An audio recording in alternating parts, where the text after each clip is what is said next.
अस्सलाम वालेकुम दोस्तों, जब हम कुरान मजीद का मुतालिया करते हैं तो हम पर खुलता है कि जमाना कदीम में बनी इसराइल एक ऐसी कौम थी जिसको अल्लाह ताला ने बेशुमार नेमतों और बरकतों से नवाजा था, लेकिन वो अपनी हट धर्मी की वजह से बिल आखिर रांदा दरगाह हो गई। जबकि यही वो कौम थी जिसने फराइने मिस्र के जुल्म सितम भी बर्दाश्त किए। और आज की इस वीडियो में हम आपको उस फिरौन के अहवाल बताने वाले हैं जिसने अपने झूठे दावे खुदाई के लिए जब जुल्म तादी को अपना शार बनाया तो अल्लाह रब्बुल इज्जत ने उसे दरियाए नील की बेरहम मौजों के सपुर्द करते हुए उसकी लाश को आने वाली नस्लों के लिए इबरत बना दिया, जिसके मुतालिक कहा जाता है कि ना सिर्फ इसकी लाश पर वक्त के साथ साथ गोश्त का इजाफा होता है, बल्कि हर साल एक मखसूस दिन को उस पर चूहे छोड़े जाते हैं ताकि वो फालतू गोश्त से अपने मेदे की जियाफत कर सके। दोस्तों, आप देख रहे हैं उर्दू डिस्कवरी को, लेकिन हमेशा की तरह असल मौजू की तरफ बढ़ने से कबल हम हस्बे रिवायत अपने नए शामिल होने वाले दोस्तों से दरखास्त करेंगे कि वो पहले चैनल को सब्सक्राइब करते हुए साथ मौजूद घंटी के बटन को भी दबा दें। मुअज़्ज़िज़ ख्वातीनो हज़रात, जैसा कि औराके तारीख की शहादत है कि मिस्र के हर हाकिम को उसके असली नाम की बजाय फिरौन के लकब से याद किया जाता था, और खास तौर पर वो फिरौन जो कि हजरत मूसा अलैहिस्सलाम के दौर में हुक्मरान था, वो अपनी झूठी खुदाई का भी दावेदार था। और जब अल्लाह के इस जलील कदर पैगंबर को हुक्म हुआ कि फिरौन के पास जाओ, वो सरकशी कर रहा है और उसे अल्लाह की वाहदनियत का पैगाम दो, तो आप हुक्म इलाही की बजा आवरी में दरबार शाही पहुंचे और मनसब नबूवत अदा किया। तो उस बदबख्त ने हिदायत कबूल करने की बजाय मजीद सरकशी इख्तियार कर ली और कहा कि नाउज बिल्ला ये जादूगर है, और फिर उसने उस दौर के नामवर जादूगरों को आपके मुकाबले के लिए तलब किया, जिन्होंने इस शैतानी इल्म के जोर पर जब अपनी रस्सियां आपके सामने फेंकी तो वो सांपों का रूप धार गई, जिस पर हुक्म इलाही आया कि मूसा अपना आसा इनके सामने फेंक दो। और जो ही आपने अपना आसा मुबारक जमीन पर फेंका तो वो एक अजदहे की सूरत इख्तियार करके उन सब सांपों को निगलने लगा। इस अमल को देखते हुए जादूगर जान गए कि ये हरगिज जादू नहीं बल्कि कोई आसमानी कुवत है जो हजरत मूसा अलैहिस्सलाम के साथ है। सो उन्होंने वहीं तौबा करते हुए दीन मूसा को कबूल कर लिया, जिस पर फिरौन ने सीख पा होते हुए कहा कि मैं तुम्हें आग के अजाब से डराता हूँ। लेकिन उन जादूगरों ने अपने फैसले से पसपाई इख्तियार करने से इनकार कर दिया और वो ना सिर्फ जनाबे मूसा बल्कि आपके पैरोकारों का भी जानी दुश्मन बन गया। नाज़रीन गिरामी, शायद हमारे बहुत से दोस्त इस हकीकत से भी आगाह होंगे कि हिकमत खुदाबंदी की बदौलत आपकी परवरिश भी उसी फिरौन के यहाँ हुई थी। बल्कि एक दफा जब आपने अपने बचपन में उसकी दाढ़ी को पकड़कर खींचा तो उसने कहा कि मुझे गुमान होता है कि ये वही बच्चा है जो आगे चलकर मेरी सल्तनत का दुश्मन और इसकी तबाही का बायस हो सकता है। लेकिन हजरत आसिया जो उसकी ज़ौजे मोहतरमा थी और जिन्होंने आपको गोद ले रखा था, फरमाया कि ये तो मासूम है और इन बातों की तमीज नहीं रखता, जिस पर फैसला हुआ कि इसके सामने एक बर्तन में फूल और दूसरे में दहकते हुए अंगारे रखे जाएं, और अगर वो अंगारों को छोड़कर फूलों की तरफ मुतवज्जो हो तो फिरौन का वहम दुरुस्त है। सो इसी तरह किया गया, और जब वो बर्तन आपके सामने रखे गए तो आपने आग का एक अंगारा उठाकर अपने मुंह में डालने की कोशिश की, जिससे ना सिर्फ आपका हाथ जल गया बल्कि जुबान मुबारक भी मुतासिर हो गई, जिसकी वजह से ताउम्र बोलने में आपको मुश्किलात पेश आती रही। नाज़रीन गिरामी, बाद अज़ नबूवत और बयान करदा जादूगरों के इस वाक़े के फिरौन ने बनी इसराइल पर मजालिम की तमाम हदें अबूर कर दी। उधर उसी अहद में एक और बदबख्त कारून, जिसके बारे में कहा जाता है कि वो भी आपके रिश्तेदारों में से था,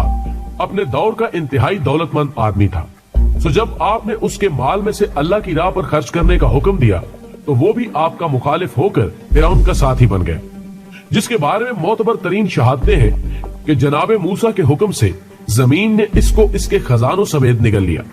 और अब फिरौन की फिरौनियत में दिन ब दिन इजाफा हो रहा था, जिसकी बदौलत बनी इसराइल की जिंदगी तल्ख तर होती गई। और बिलाखिर अल्लाह ने आपको हुक्म दिया कि वो बनी इसराइल को लेकर मिस्र से हिजरत कर जाए, और इस मकसद के लिए जब आप और आपके पैरोकारों ने दरियाए नील, जो कि रास्ते की रुकावट था, को अबूर करने का फैसला किया तो हुक्म इलाही से नील के दरमियान यूं रास्ता पैदा हो गया कि उसके दोनों जानिब पानी की दीवारें खड़ी थी, मगर दरमियान की जगह खुश्क थी, जहां से गुजरकर बनी इसराइल बखैरियत पार उतर गए। जबकि उसी दौरान फिरौन वक्त भी अपने साथियों समेत नील के किनारे पर पहुंच चुका था। उसने भी इस रास्ते को देखते हुए अपने साथियों को हुक्म दिया कि वो इसके साथ इसमें उतर जाए। सो जब वो अपनी इस तजवीज पर अमल करते हुए नील में उतरा और उधर बनी इसराइल दरिया के किनारे तक पहुंच गए कि अचानक दरिया का वो पार्ट जो कि हुक्म इलाही की वजह से वजूद में आया था भर गया, जिसकी वजह से फिरौन और उसके साथी नील की बेरहम मौजों के शिकंजे में आ गए।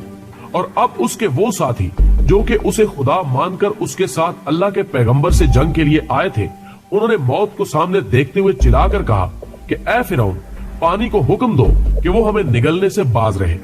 लेकिन इस मौके पर वो देखकर हैरान रह गए कि फिरौन जो कि खुद मौजों के थपेड़ों की जद में था, न सिर्फ अपनी जान बचाने के लिए हाथ पांव मार रहा था, बल्कि चिल्ला चिल्ला कर कह रहा था कि मूसा मुझे बचाओ, मैं तुम्हारे खुदा को तस्लीम करने का ऐलान करता हूँ।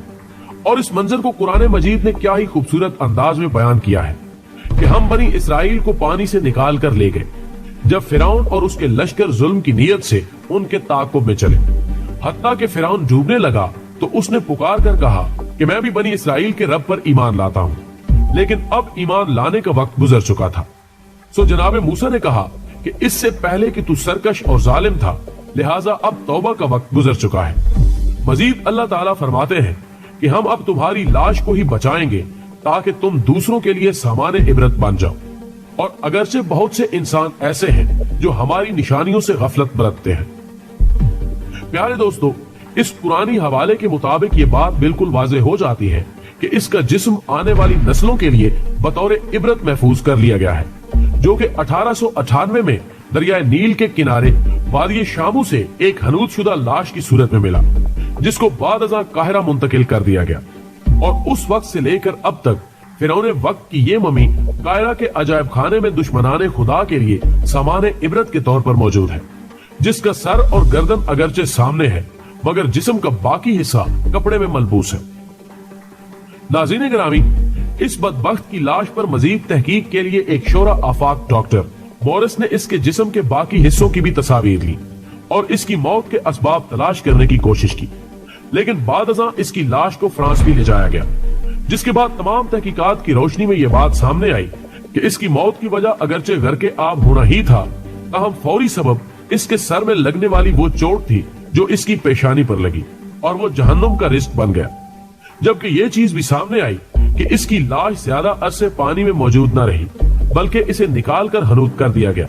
और फिर एक जमाने के बाद ये 19वीं सदी में दुनिया के सामने आई। गोया इसकी दरियाफ्त इस कुरानी शहादत की तस्दीक थी कि हम इसकी लाश को आने वाली नस्लों के लिए इबरत बनाकर महफूज रखेंगे। नाज़रीन मोहतरम, उस अहद में यह रिवाज आम था कि फराइने मिस्र की लाशों को महफूज करने के लिए हनूद कर दिया जाता था, जिनमें से कई आज भी महफूज हैं। लेकिन मकाम हैरत है कि इस लाश पर अब भी नया गोश्त पैदा होता है, जिसको खत्म करने के लिए हर साल 15 मार्च को इस पर चूहे छोड़े जाते हैं। लेकिन साहिबान इल्म दानिश जानते हैं कि इसका हकीकत के साथ हरगिज कोई ताल्लुक नहीं, क्योंकि ये निजाम फितरत के असूलों से कतई तौर पर मुतसादिम है। अलबत्ता अल्लाह ने खुद इस बागी को निशाने इबरत बनाया, जिसकी इसने खुद गवाही भी दी, और हमें इससे आगे बढ़ने की हरगिज कोई जरूरत नहीं। दोस्तों, वीडियो पसंद आने की सूरत में इसे ज्यादा से ज्यादा लाइक करके हमारी हौसला अफजाई कीजिए और वीडियो को फेसबुक और व्हाट्सएप पर अपने दोस्तों के साथ भी शेयर कीजिए। हमारी अगली वीडियो आने तक आपका, हमारा, हम सब का खुदा निगहदार। अस्सलाम वालेकुम।